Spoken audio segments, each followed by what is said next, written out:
You consume a crap you buy off deal extreme or whatever.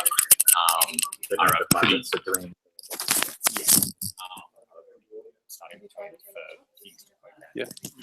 using it for the microphone.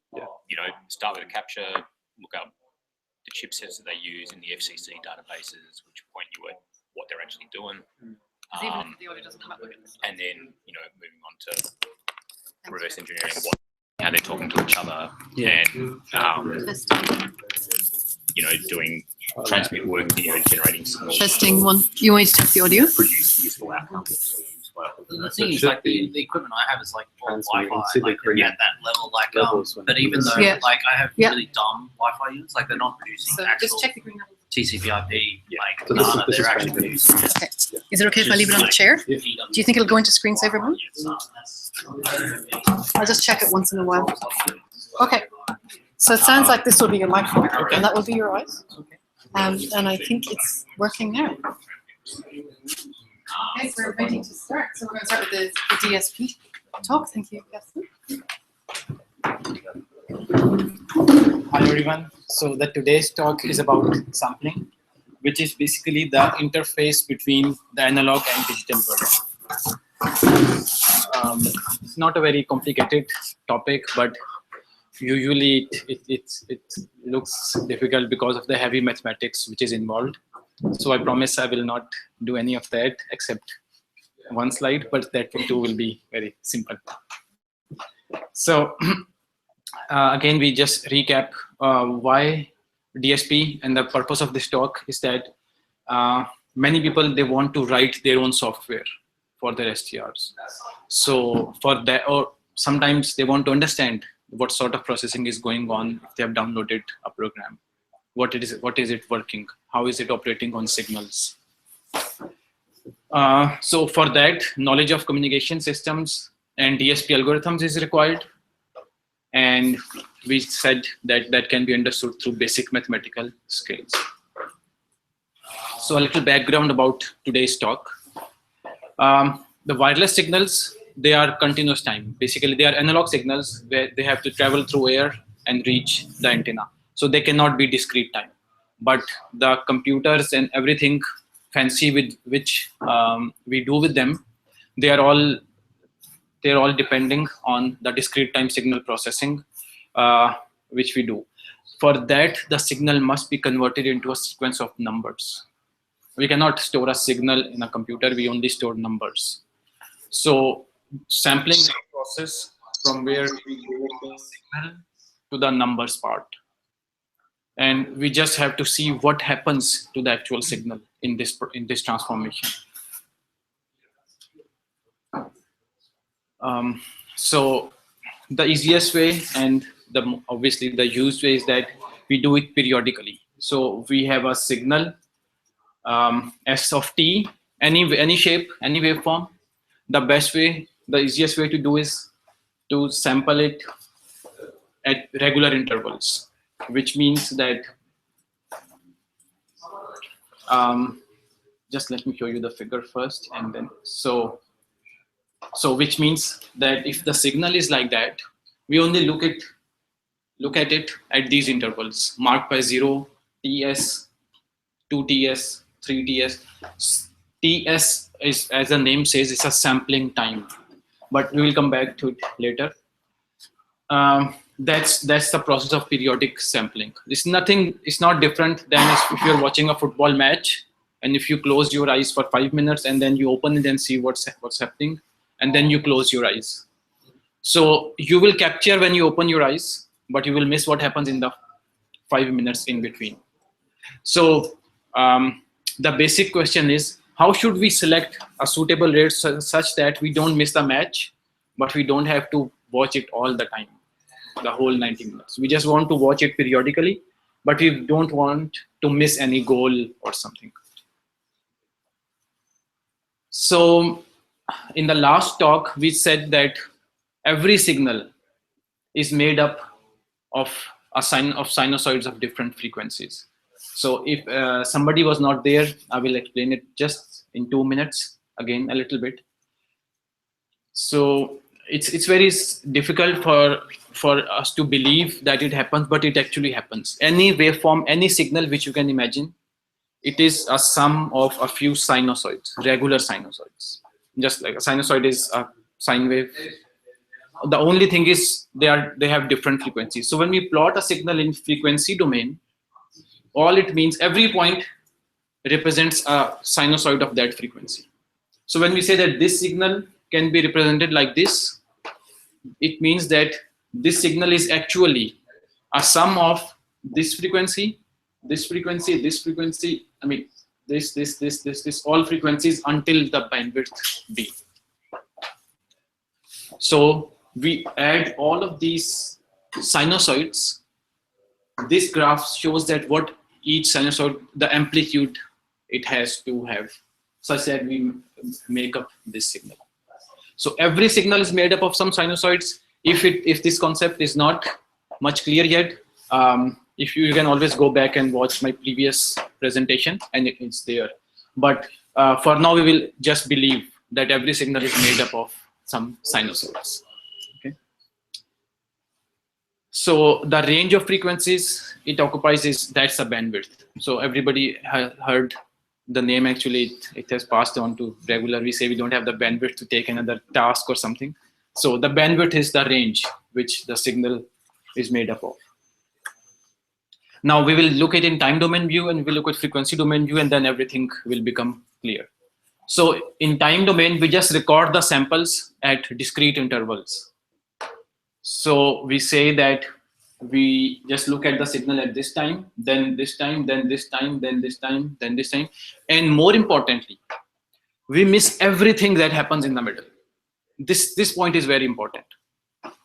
We miss the signal that happens in between these two instants. We miss everything. So we record it at periodic intervals, and we miss everything that happens in the middle. So our natural question is how the discrete domain representation is then authentic. But we will see when it is authentic, when it is not. We will see that later. So mathematically, we can say that if you have signal ST, it's a very simple thing. So you say, okay, T is equal to N TS, where N is an integer. So N is 0, 1, 2, 3, 4, 5.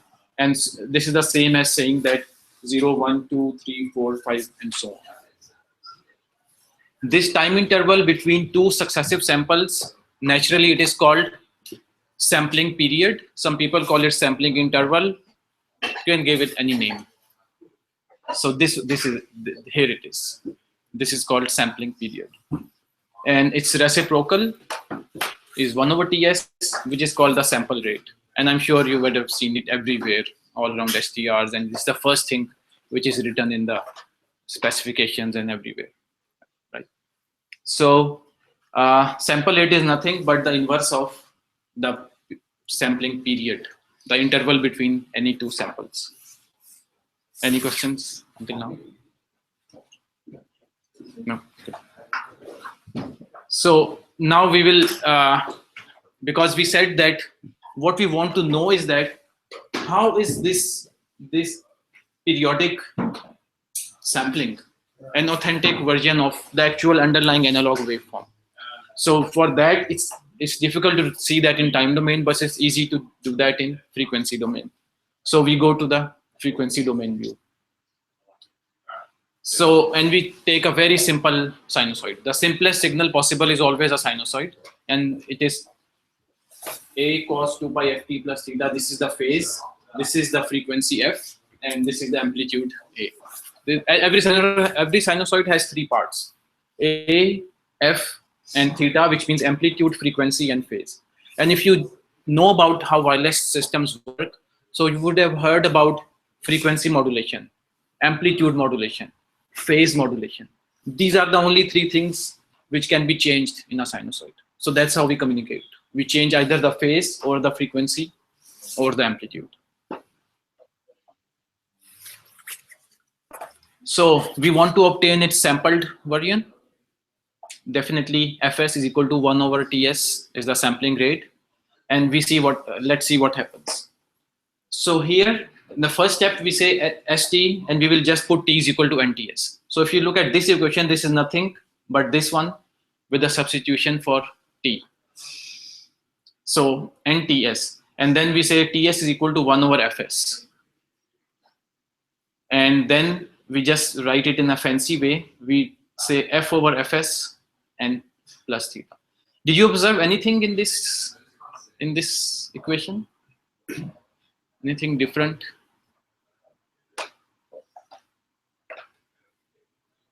So the steps coming from here to here are very simple. That just substitution of T to NTS. But here what we see is that a sinusoid which had a frequency F, nothing has happened to its phase or its amplitude, but its frequency has changed from F to F over Fs.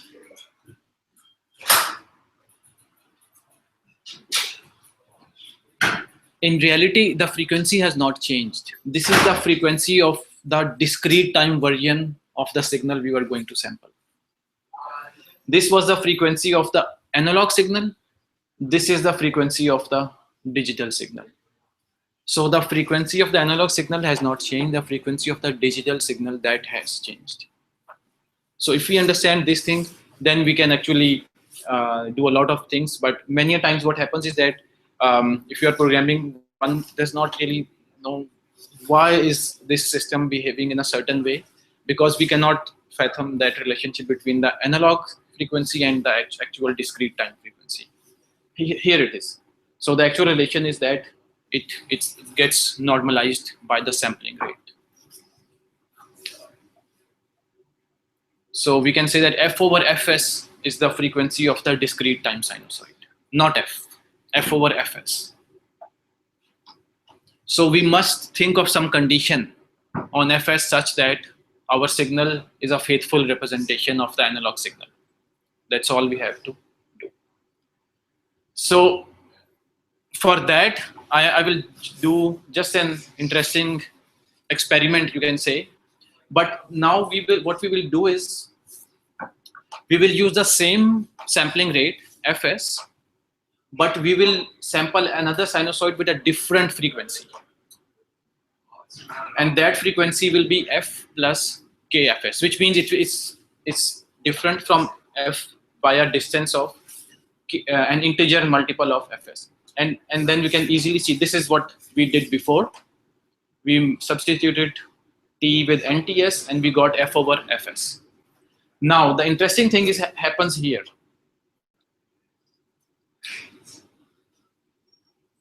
Now, if it's now the signal there, the frequency was F. Here the frequency is F plus KFS.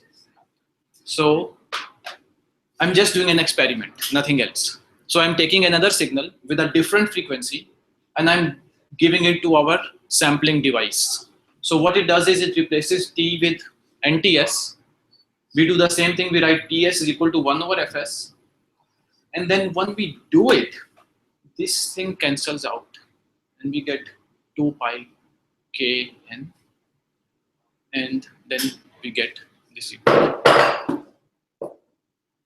Now, I will go through it again. What I will say is that was what we did last time.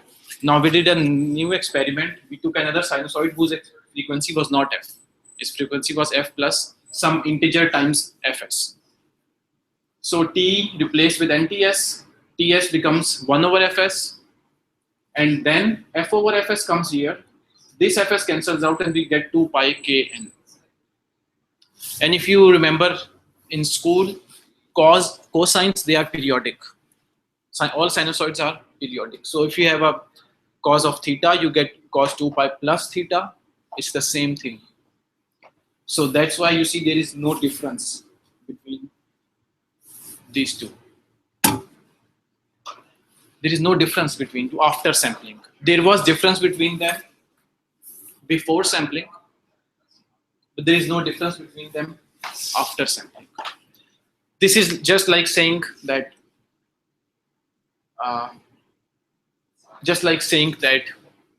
30 degrees is equal to 390 degrees.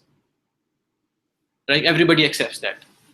Or is it equal to minus 330 degrees or 750, or it is just like that. So we can say that frequency f in discrete domain, it will be the same as f plus fs or f minus fs or f plus 2fs or f, because it is just going around the circles because of this cancelling factor. So in a circle, we say the 10 degrees equal to 370 degrees. We can say that. Exactly in the same way, we say that f is equal to f plus fs or f minus 7 fs or f plus 170 fs. Any multiple of sampling rate, that comes back. That's the same, like going back in a circle. So if somebody missed everything which I said till now, there is just one sentence which you need to know. If in discrete domain, two frequencies are fs hertz apart, in your computer they will appear the same. If they are fs hertz apart in computer, they will appear the same. You will not be able to differentiate them.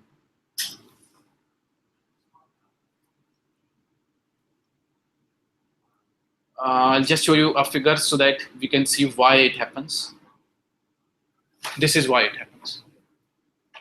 Now, have a very close look at here. These two sinusoids, they had the same. These are two sinusoids with different frequencies. Like everybody can see that. But what happens in discrete domain, we are sampling it at a rate such that when the slow signal comes here, the fast signal has already moved so much that it has also come up here. And then when the slow signal comes here, the fast signal has completed another cycle and come here.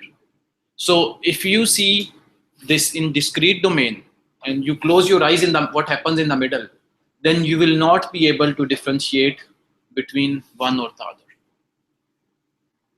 That's what it is, nothing else.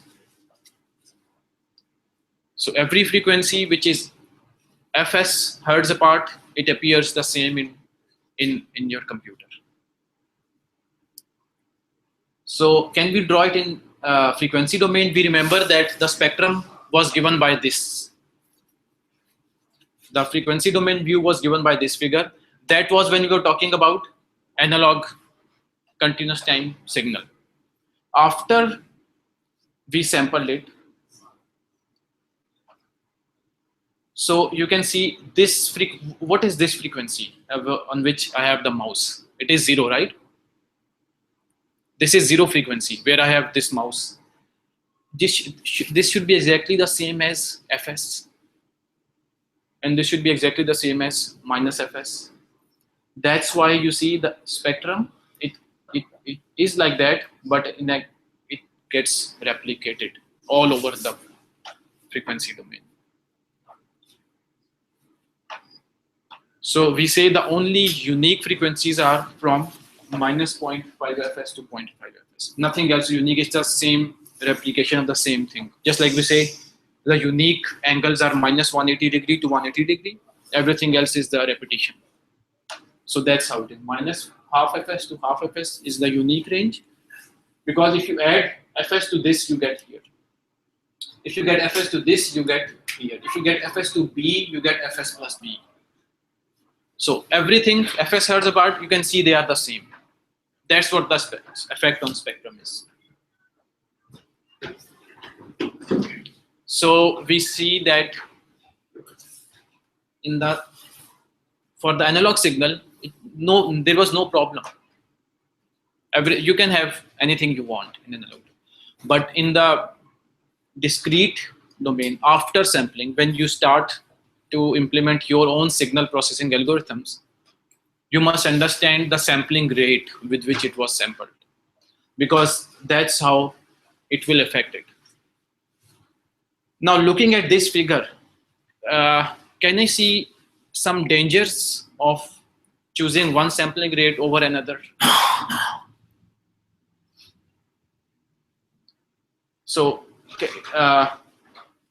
just any thought about if my sampling rate was higher or lower, something would have happened? Yeah. So if my sampling rate instead of fs, okay, it remained as fs. So I talk about bandwidth b. So if my bandwidth b was lower than the current figure, would there be any effect on this? No. But assume that my b was actually bigger. Then what had happened? This thing, if it comes here, where does this thing go? This thing jumps across the boundary which we wanted to set, and it comes here. So it's saying that if you are fighting an enemy, your own friends, they not only left you, but they actually joined the other party. It's like saying, because this, not only that, this thing, when it will come here, you will get a distorted signal, but this thing will actively interfere with what was here. So we will get twice the whatever shock.